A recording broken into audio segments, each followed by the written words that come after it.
নমো নমঃ সুপ্ৰভাতম শ্ৰীমদ ভগবত গীতামৃত আজি শ্ৰীমদ ভগবত গীতাৰ ধ্যান যোগ নামৰ ষষ্ঠ অধ্যায়ৰ ১৪ সংখ্যক শ্লোকফাকি হৈছে এনেধৰণৰ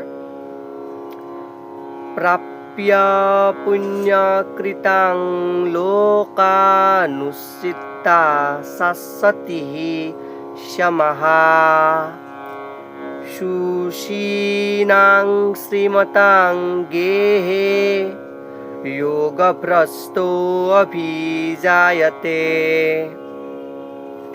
এই বিশিষ্ট শ্লোকফাকিৰ বক্তা হৈছে শ্ৰীমদ ভগৱত শ্ৰীকৃষ্ণ।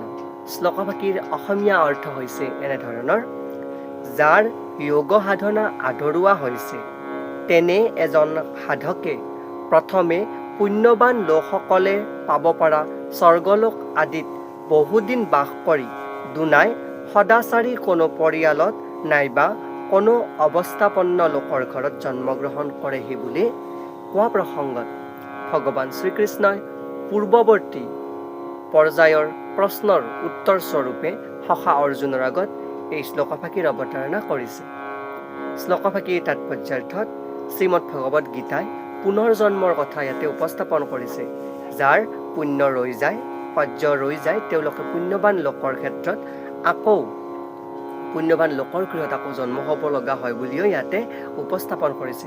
আৰু এই প্ৰসংগত ভাষ্যকাৰে উল্লেখ কৰিছে যে যোগভ্ৰষ্ট সাধক দুই শ্ৰেণীৰ, তাৰে এক শ্ৰেণীৰ সাধকে যোগ সাধনাত নিচেই অলপমান অগ্ৰগতি লাভ কৰাৰ পাছতে ভ্ৰষ্ট হয়, অৰ্থাৎ যোগভ্ৰষ্ট মানে দিশহাৰা হোৱা, যোগ সাধন কৰি আধাতেই এৰি দিয়াৰ কথা ইয়াতে উল্লেখ কৰিছে।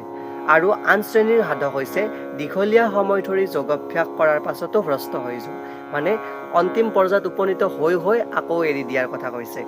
কম দিন ধৰি যোগাভ্যাস কৰি ভ্ৰষ্ট হোৱাজনে কেৱল পুণ্যবান সকলৰহে পাব পৰা স্বৰ্গ আদি লোকলৈ গতি কৰে।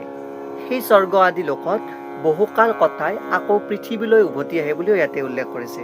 আৰু সৎ ব্ৰাহ্মণ বা বৈষ্ণৱ পৰিয়ালত নাইবা সম্ভ্ৰান্ত ব্যৱসায়ী পৰিয়ালত জন্মগ্ৰহণ কৰে, মানে পুণ্যক্ষয় নোহোৱাৰ ফলত তেওঁ আকৌ তাৰমানে এই সংসাৰলৈ উভতি আহিবলগীয়া হয় আৰু ভাল বংশ মৰ্যাদা থকা পৰিয়াল এটাত জন্মগ্ৰহণ কৰিবলৈ তেওঁ সক্ষম হয় বুলি ইয়াতে উল্লেখ কৰিছে। আৰু ইয়াত উল্লেখ কৰিছে যে এই অধ্যায়ৰ অন্তিম শ্লোকত কোৱাৰ দৰে, মানে অন্তিম শ্লোকত উল্লেখ কৰা নাই বৰ্তমানলৈকে, যোগাভ্যাসৰ প্ৰকৃত উদ্দেশ্যই হ'ল কৃষ্ণ ভাৱনাৰ ক্ষেত্ৰত চৰম উৎকৃষ্টতা লাভ কৰা বা উৎকৰ্ষ লাভ কৰা। কিন্তু যিসকলৰ সিমানখিনি সফলতা লাভ কৰা জোখেৰে যোগাভ্যাস কৰাৰ ধৈৰ্য নাই আৰু যিসকলে জড়জাগতিক মোহৰ ফলত যোগভ্ৰষ্ট হ'বলগীয়া হয়, তেওঁলোকক ভগৱানে দয়া কৰি নিজৰ জাগতিক বাসনা চৰিতাৰ্থ কৰিবৰ বাবে সুযোগ দিয়ে। তাৰ পাছত কোনো সদাচাৰী অথবা সম্ভ্ৰান্ত পৰিয়ালত উপজি সুখৰ জীৱন যাপন কৰাৰ লগতে সেই সুযোগ লাভ কৰে বুলিও কৈছে। মানে যোগভ্যাসটো যি যোগাভ্যাস আছে, সেই ভ্ৰষ্ট হোৱা যোগাভ্যাসখিনি সম্পূৰ্ণ কৰাৰ কাৰণে তেওঁ সুযোগ প্ৰদান কৰে। যিসকলে এনে পৰিয়ালত জন্ম লাভ কৰাৰ সুযোগ পাইছে, তেওঁলোকে এই সুযোগৰ পূৰ্ণ ব্যৱহাৰ কৰি নিজকে পৰিপূৰ্ণ কৃষ্ণ ভাৱনাৰ স্তৰলৈ লৈ যাবৰ বাবে চেষ্টা কৰা উচিত বুলি কোৱা প্ৰসংগত ভগৱান শ্ৰীকৃষ্ণই এই শ্লোকফাকিৰ অৱতাৰণা কৰিছে। আৰু ভাষ্যকাৰে এইখিনি ইমান ধুনীয়াকৈ বহলভাৱে ব্যাখ্যা কৰি দিছে। তাৰ লগতে কৃষ্ণই অৰ্জুনক উপদেশ দিছে যে তোমাৰো কাৰ্য ৰৈ গৈছে, গতিকে তুমি যোগাভ্যাসৰ পৰা ভ্ৰষ্ট নহবা, এই যুদ্ধক্ষেত্ৰৰ পৰা ভ্ৰষ্ট নহবা।